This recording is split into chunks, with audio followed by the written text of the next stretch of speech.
Olá! Hoje a gente vai fazer uma análise aprofundada de um dos capítulos mais dramáticos e densos da narrativa bíblica, Mateus capítulo 27. É um capítulo realmente intenso. Muita coisa acontece em pouco tempo. Exatamente. E para guiar a nossa conversa, a gente está usando as notas de duas bíblias de estudo muito boas, a Holman e a Nova Almeida Atualizada, a NAA. Ótimas fontes. A nossa missão aqui não é só, recontar a história. É tentar investigar uma questão que fica o tempo todo no ar. A questão da responsabilidade, né? Exatamente. Quem foi realmente responsável pelo que aconteceu?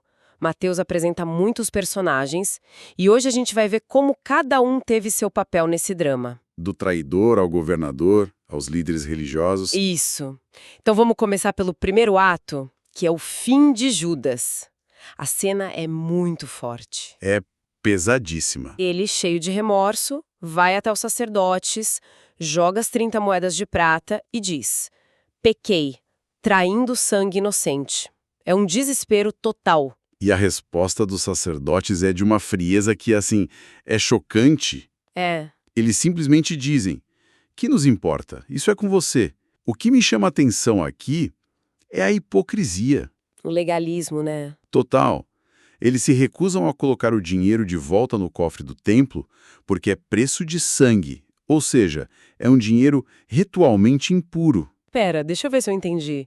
O dinheiro é sujo demais pro cofre sagrado, mas o ato que gerou esse dinheiro, a traição que eles mesmos pagaram para acontecer, isso não foi um problema para eles. Exatamente essa é a questão. Eles estavam preocupados com a letra da lei, com a pureza do tesouro, mas ignoraram a moralidade da coisa toda. A vida de um inocente não os incomodou, mas o dinheiro, sim. Precisamente. É um exemplo clássico de religiosidade usada para mascarar uma falha moral profunda.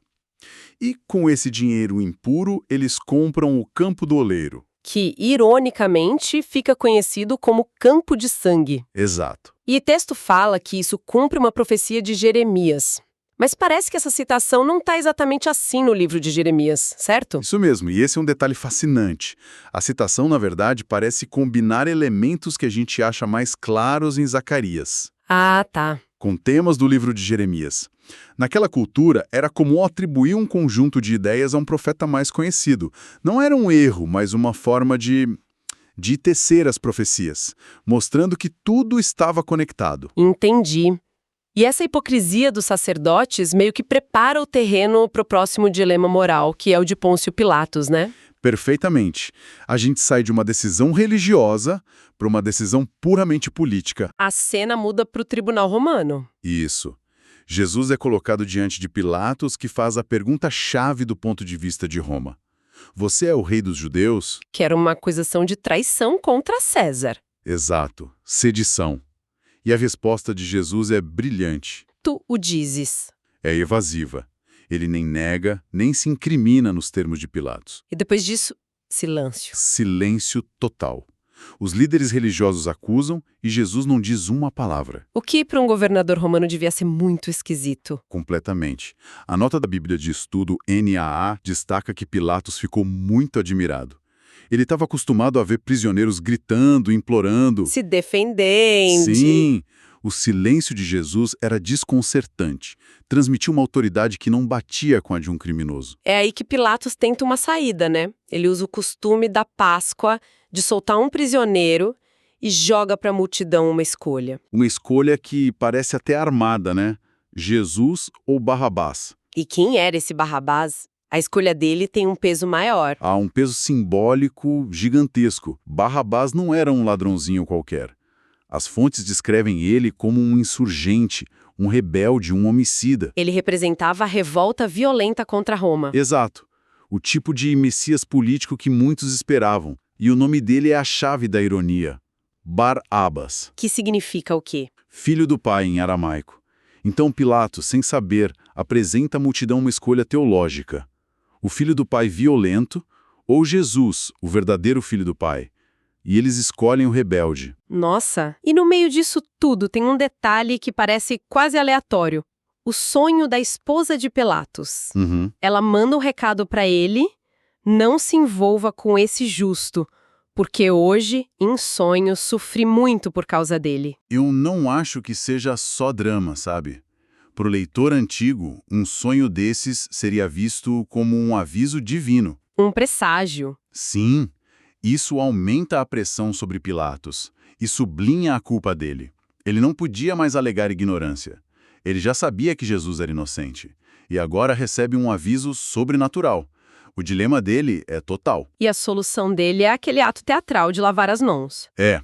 Dizendo, sou inocente do sangue deste homem.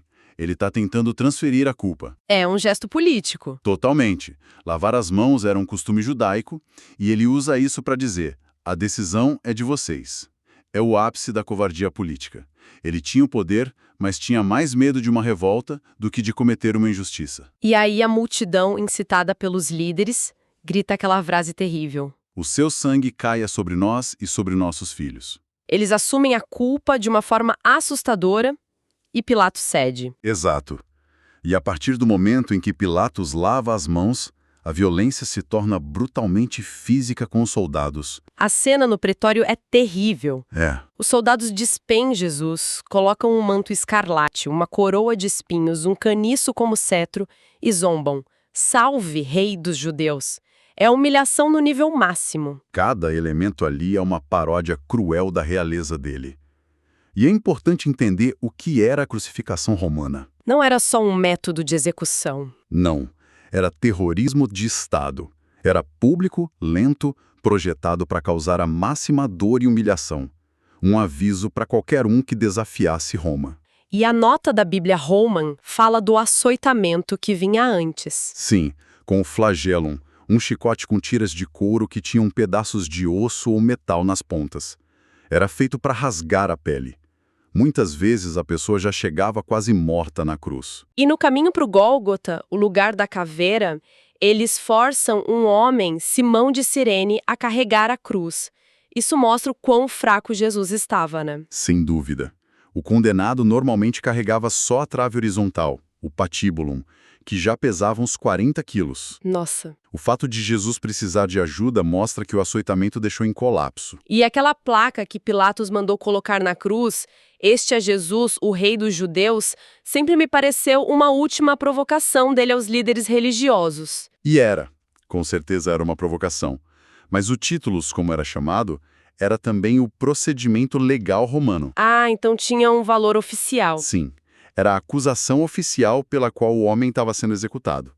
Então, ironicamente, Roma executa Jesus sob a acusação oficial de ser quem ele realmente era. A zombaria de Pilatos virou uma proclamação da verdade. E sobre o local, o Gólgota? Hoje existem duas localizações possíveis, né? Por que essa incerteza? Sim, a mais tradicional é onde hoje fica a Igreja do Santo Sepulcro. Outra, mais recente, é o Calvário de Gordon. Essa incerteza mostra como séculos de guerras e reconstruções em Jerusalém dificultam a arqueologia. Faz sentido. No fim, o que aconteceu ali é muito mais importante do que onde exatamente aconteceu. E aí, na cruz, vem aquele clamor, por volta das 3 da tarde. Eli, Eli, lama sabachthani. Isso soa como um momento de dúvida, de perda de fé. É isso? Essa é a interpretação mais comum, mas provavelmente não é a mais correta. A frase significa, meu Deus, por que me desamparaste? Mas não é uma frase original de Jesus. Não. Não. É a primeira linha do Salmo 22. Ao citar o começo de um salmo, ele estava evocando o salmo inteiro. E o Salmo 22, embora comece com essa angústia, termina com uma declaração de vitória e vindicação de Deus. Entendi. Então não é um grito de perda de fé. Não. É a expressão máxima da identificação dele com o sofrimento humano, mas apontando para a certeza da vitória final. E as pessoas ao redor não entendem nada, acham que ele está chamando o profeta Elias. Sim, a confusão entre Eli e Elias mostra o caos da cena. É neste momento que Jesus dá o último brado e morre. E o que acontece em seguida é, literalmente, de abalar as estruturas. O véu do santuário se rasga de cima a baixo, a terra treme, as rochas se partem. O significado teológico disso é colossal.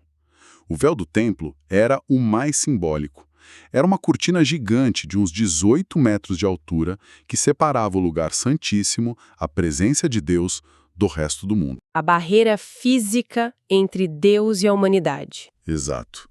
E o fato de se rasgar, de cima para baixo, indica uma ação divina. A mensagem é clara. O sacrifício de Jesus removeu a barreira. O acesso a Deus agora está aberto para todos. E quem reconhece o que acabou de acontecer não é um seguidor, é um soldado romano. O centurião. Ele e os guardas dizem: verdadeiramente este era o Filho de Deus. É uma virada de roteiro impressionante. É o clímax do capítulo. O primeiro testemunho de fé após a morte de Jesus vem de um gentil, um pagão, o agente do Estado que o executou.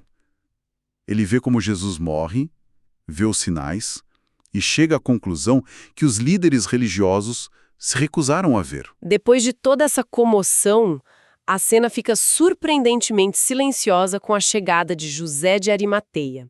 Quem era ele? José de Arimateia era um homem rico e, mais importante, membro do Sinédrio. O mesmo conselho que condenou Jesus. Sim, ele era um discípulo secreto. E nesse momento, quando todos os outros fugiram, ele toma uma atitude de uma coragem imensa. De ir pessoalmente a Pilatos pedir o corpo. Exato. Ele arrisca tudo, sua posição, sua reputação. E ele não dá um enterro qualquer. Ele o envolve em linho limpo e o coloca no seu próprio túmulo novo, um túmulo de luxo. Cumprindo, sem saber, outra profecia. De Isaías 53, que dizia que o Messias seria sepultado com os ricos. É um ato de honra no momento mais sombrio. E quando José rola a pedra, a gente acha que a história acabou. Mas o capítulo ainda tem uma última reviravolta irônica no dia seguinte. Ah, essa é talvez a maior ironia de todas.